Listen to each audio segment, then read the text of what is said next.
At a, I'm staying at a hotel, and my Indian friend down the lobby told me that I asked him about Churchill, and he said Churchill starved millions to death. So I looked it up. There we go. The BBC. I would say that's a good source. That's not Wikipedia. If you quote Wikipedia, they go, well, that's not a good source. Okay, so I'm just going to go ahead and read this to you. It was 1943, the peak of the Second World War. The place was London. The British War Cabinet is holding meetings on the famine sweeping through its troubled colony, India.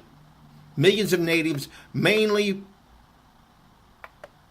in eastern Bengal, are starving. Leopold Amery, Secretary of State for India, and Field Marshal Sir Archibald Wavell, soon to be appointed the new Viceroy of India, are deliberating how to ship more food to the colony.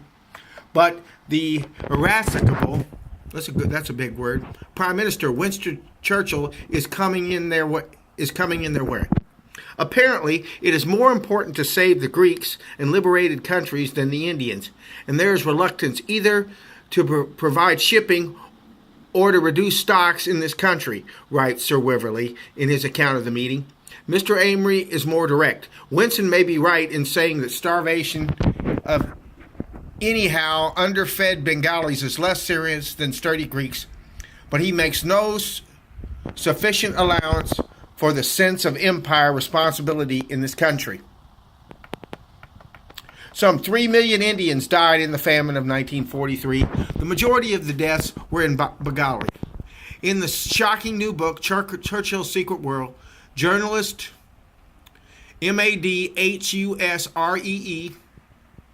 first name, Macquarie, Makherjee,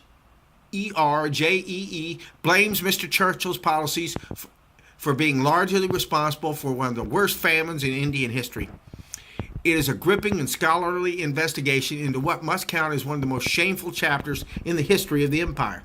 The scarcity, Mishkai writes, was caused by large-scale exports of food from India for the use of war theaters and consumption in Britain. India exported more than 70,000 tons of rice between January and July 1943, even as the famine set in. This would have kept nearly 400,000 people alive for a full year. Mr. Churchill turned down fervent plans to export food to India, citing a shortage of ships. This when shiploads of Australian wheat, for example, would pass by India to be stored for future consumption in Europe.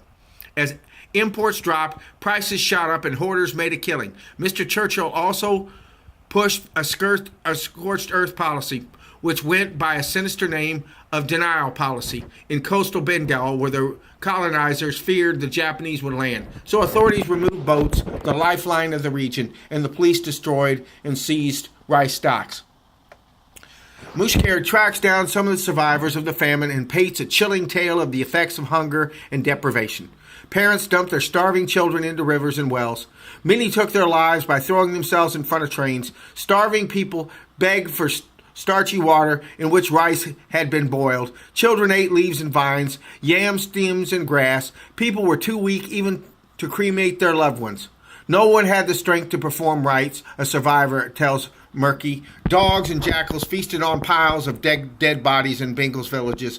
The ones who got away were men who migrated to Calcutta for jobs and women who turned into prostitution to feed their families. Mothers who turned into murderers. Village belles into whores. Fathers into traffickers of daughters, writes Murky.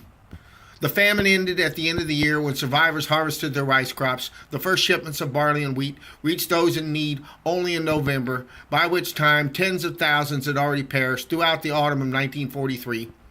United Kingdom's food and raw materials stockpile for its 47 million people, 14 million fewer than of Bengal, swelled to 18.5 million tons. In the end, Mosky writes eloquently, it was not so much racism as the imbalance of power inherent in the social Darwinian pyramid that explains why famine could be tolerated in India while bread rationing was regarded as an intolerable deprivation in wartime Britain. For colonial apologists, The book is essential reading. It is a terrifying account of how colonial rule is daringly exploited and in this case, made worse by a man who made no bones of his contempt for India and its people. Okay, there you got it. 3 million people. And I was told of what a hero and a wonderful guy this guy was. Okay. Question everything, folks. Bye-bye.